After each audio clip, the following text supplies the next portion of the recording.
Je vais vous envoyer les cours, il n'y a pas de souci pour les cours, on va les envoyer à la fin. Je vais envoyer les deux présentations en même temps.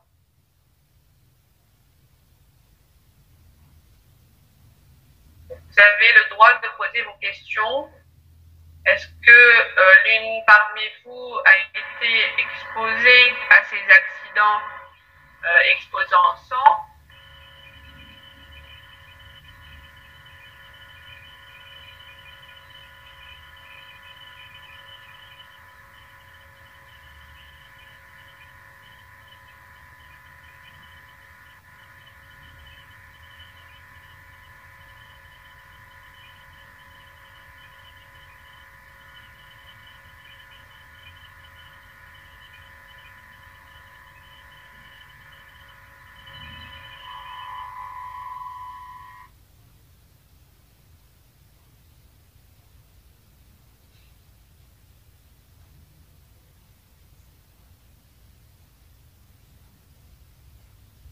Je recherche si vous avez des questions.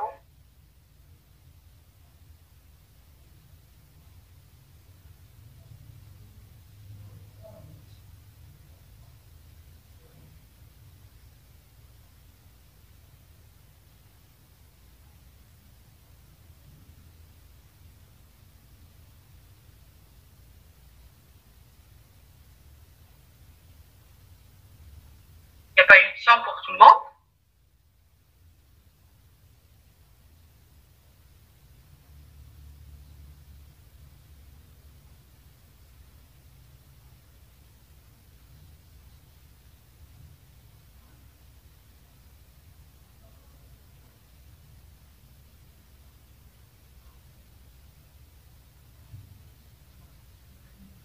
Je cherche.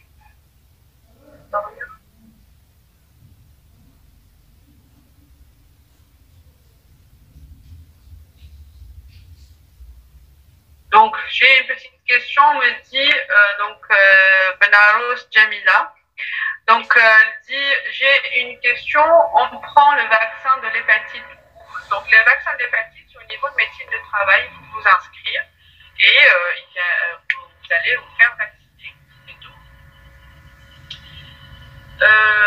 J'ai fait le contact personnel des biologistes ou bien des laboratoires qui travaillent.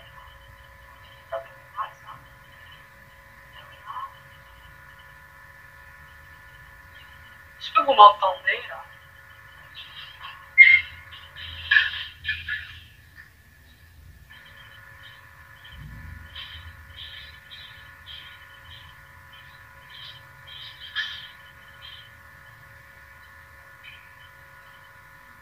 Je sais pas si vous avez entendu.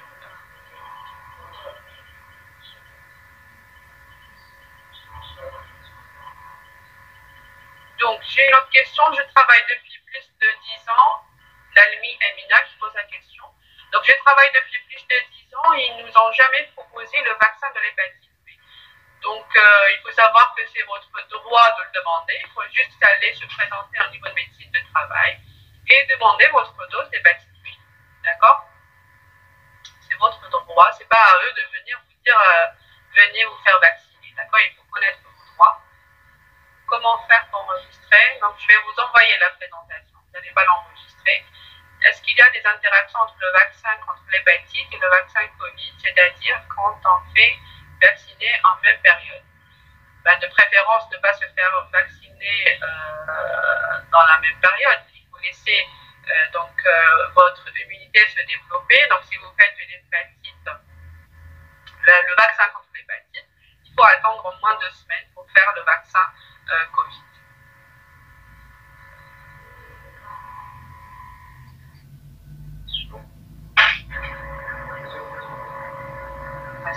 Je termine les questions.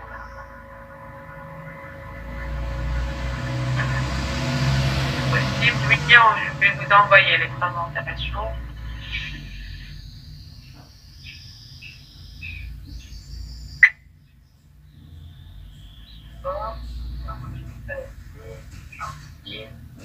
Vous aurez tous le cours, on va vous l'envoyer après.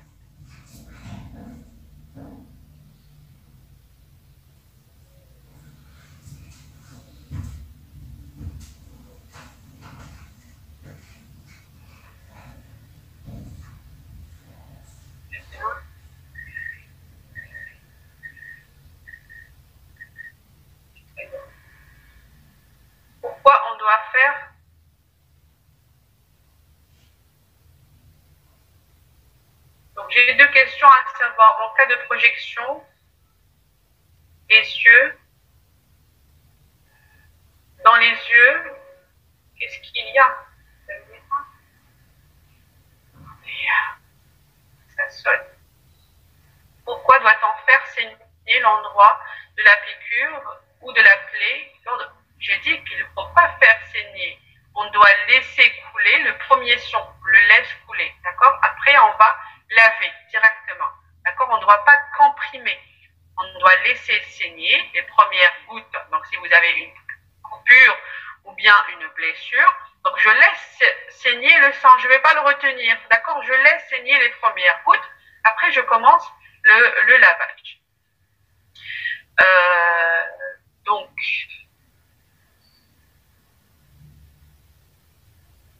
j'ai deux questions à savoir. En cas de projection dans les yeux, qu'est-ce qu'il y a lieu de faire? Donc, en cas de projection dans les yeux, il faudra rapidement faire un rinçage avec de l'eau physiologique à l'intérieur de l'œil. Je fais un rinçage à l'intérieur de l'œil avec de l'eau physiologique pendant 5 minutes. Maintenant, si au niveau de votre milieu hospitalier, vous n'avez pas d'eau physiologique, directement avec l'eau du robinet, vous allez le faire. D'accord? Mais là, avec l'eau de robinet, au moins 10 minutes.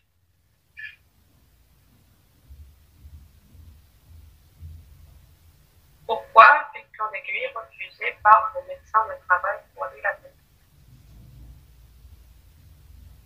Le pH, je n'ai pas compris votre question. Pourquoi piqûre d'aiguille refusée par le médecin de travail pour les laborantins? Reformulez votre phrase, je n'ai pas compris le sens de votre phrase. S'il vous plaît.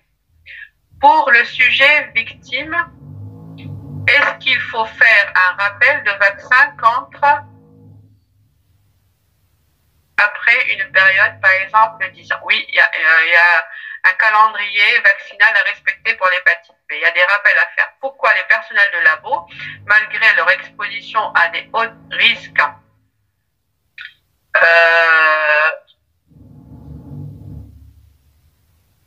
les conditions d'hygiène ne sont pas favorables, absence de l'eau. Si les conditions d'hygiène ne sont pas favorables, absence de l'eau, de javel, de savon liquide, on peut refuser de travailler. Oui, vous avez le droit de refuser de travailler. S'il n'y a pas de conditions d'hygiène, donc vous avez vu dans la législation, c'est à votre établissement de vous fournir les moyens de prévention. C'est à l'établissement de les fournir. Si l'établissement ne vous fournit pas, vous avez le droit de refuser de travailler. Pour l'eau de javel, quelle est la dilution de ce dernier? La dilution, c'est un dixième.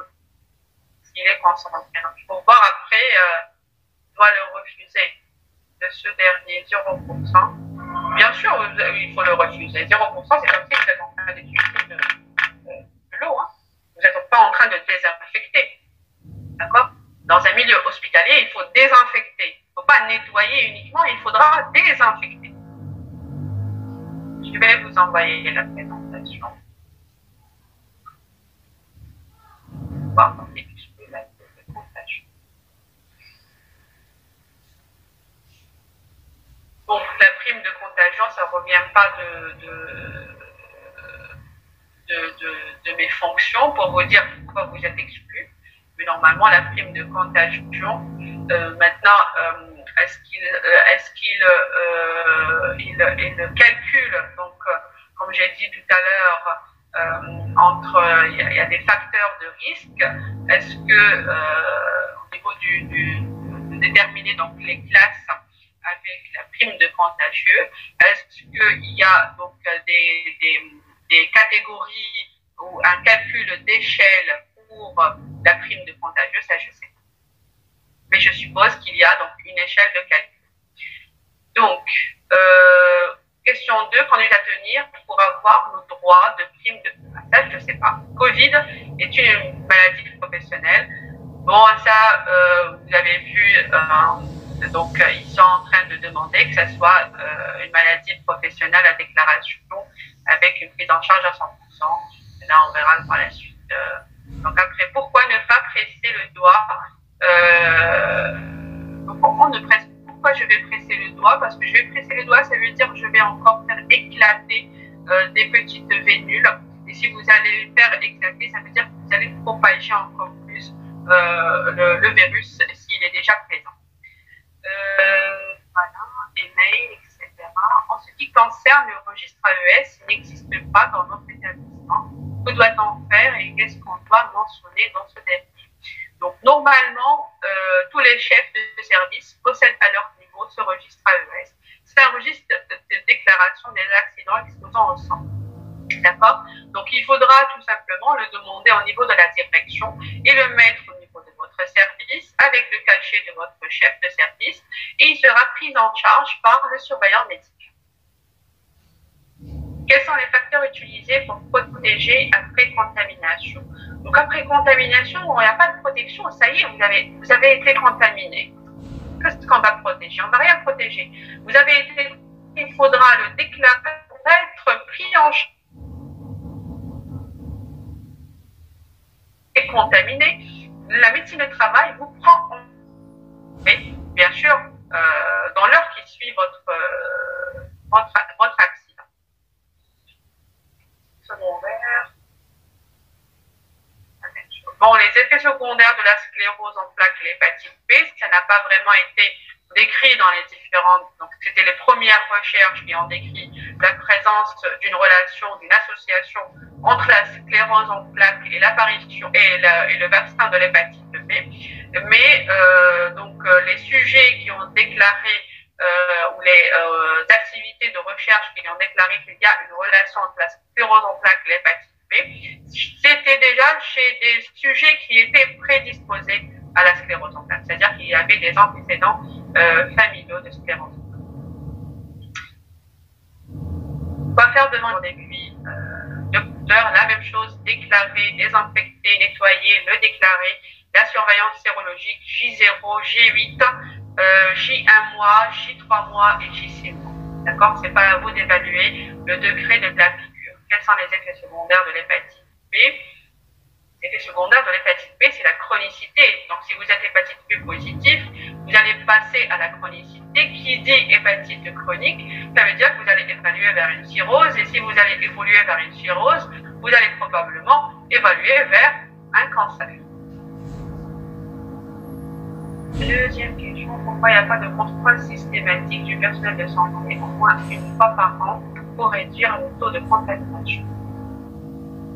Il n'y a pas de contrôle systématique. Chaque personne doit prendre ses moyens de prévention. Ce n'est pas à votre établissement de venir vérifier est-ce que vous avez porté votre blouse et porté votre gant, est-ce que vous avez nettoyé votre paillasse, est-ce que vous avez jeté l'aiguille dans le conteneur. C'est une éducation personnelle. On demande la classification des laboratoires en fonction. Donc là, c'est un problème de direction, c'est pas un problème.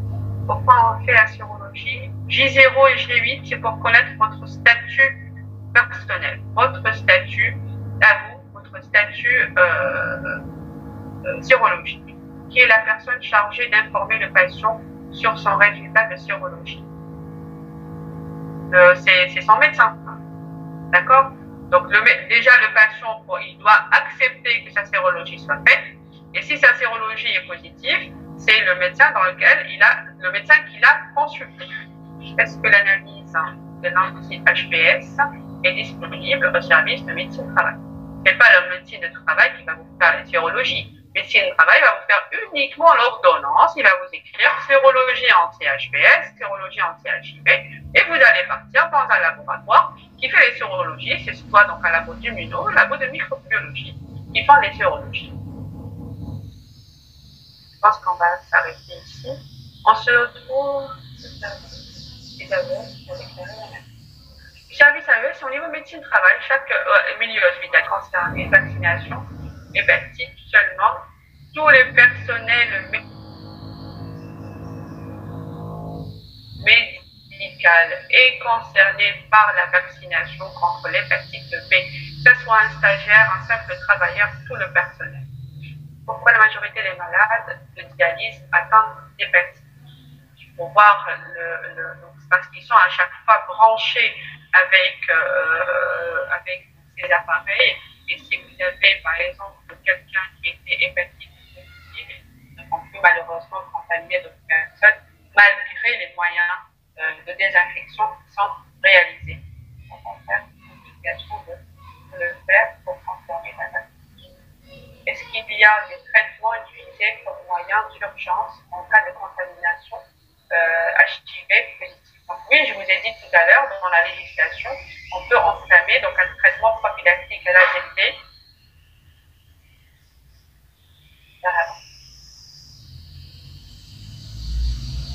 On va le sang.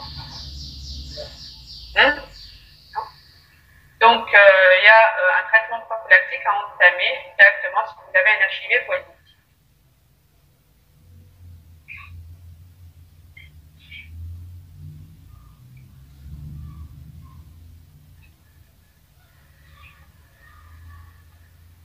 De déchets, d'accord. Est-ce que l'analyse de l'anti-HPS est disponible au niveau des services? Oui. Est-ce que...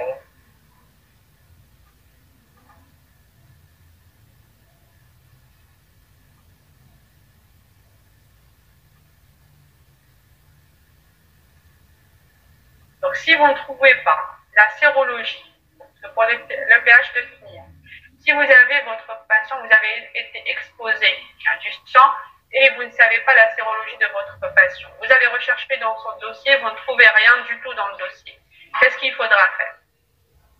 Donc, vous allez, par exemple, vous lui avez fait un prélèvement. Vous n'avez pas le droit d'aller dans le laboratoire et leur dire, donnez-moi un petit sérum du patient pour lui faire la sérologie.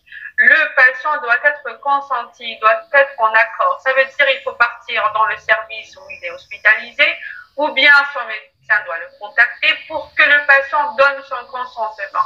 Si le patient vous ne donne pas son consentement, vous ne pouvez pas faire sa sérologie. Qu'est-ce qu'il faudra faire? Il faudra cependant le considérer comme potentiellement positif. Ça veut dire que le médecin de travail, il va mettre le patient sous sérologie inconnue. Ça veut dire positif pour l'hépatite B, positif pour la C et positif pour l'HIV. Donc, vous allez entamer des mesures de prophylactique, de surveillance sérologique et, si vous le désirez également, prophylactique pour le HIV. C'est-à-dire prendre des médicaments prophylactiques. À J0, vous allez commencer. Et vous allez faire votre surveillance sérologique. J0, J8, c'est pour déterminer votre sérologie. Et J1 mois, 3 mois et 6 mois pour déterminer est-ce que vous avez été contaminé. Est-ce qu'il y a traçabilité des personnes contaminées? Si l'équipement de travail dans un laboratoire n'est pas disponible, on travaille ou pas? Non, l'établissement est censé vous présenter tous les moyens de protection. J'ai piqué moi l'aiguille du malade, HCV, combien de temps pour faire la sérologie? Donc, je vous ai dit, vous allez faire la sérologie J0, J8, 1 mois, 3 mois et 6 mois. Est-ce qu'il y a une analyse anti-HPS disponible? On considère que le personnel de santé comme des victimes, mais en cas d'inverse, contaminer les patients, quoi faire? En cas de situation inverse, il faudra déclarer, donc les maladies transmissibles par le sang, sont à déclaration obligatoire. Il faudra le déclarer au niveau de la médecine de travail et le déclarer chez votre employeur. D'accord? Il faut déclarer c'est une déclaration obligatoire. Vous allez encourir un risque pour les patients. Voilà. Après la contamination, quelle est la procédure à suivre? Je vous ai dit, en cas de contamination, il faudra une surveillance sérologique. Après, bien sûr, les soins immédiats. Donc, vous faites des soins immédiats. Après, vous allez au médecin déclarer. Il vous fait une ordonnance comme un risque biologique. Vous allez déclarer médecine de travail pour lequel vous allez lui déterminer, lui raconter l'histoire de votre accident. Il va évaluer le degré du risque et vous faire une surveillance sérologique. J0, J8, J1, J3 mois et J6 mois. Oui, le biologiste est pris en charge par la médecine de travail. J'ai le droit de faire la sérologie au niveau du PNO. Pour la durée d'eau, j'avais dit, de 8 jours, mais la concentration, comment faire? Donc là, le degré de concentration, c'est un degré de concentration qui est contrôlé par le pharmacien. D'accord? Il y a un système de titration qui va vous déterminer donc le degré de votre OGAV-INSEE. Oui, les biologistes sont couverts par la loi. Tous les personnels de santé sont couverts par la loi.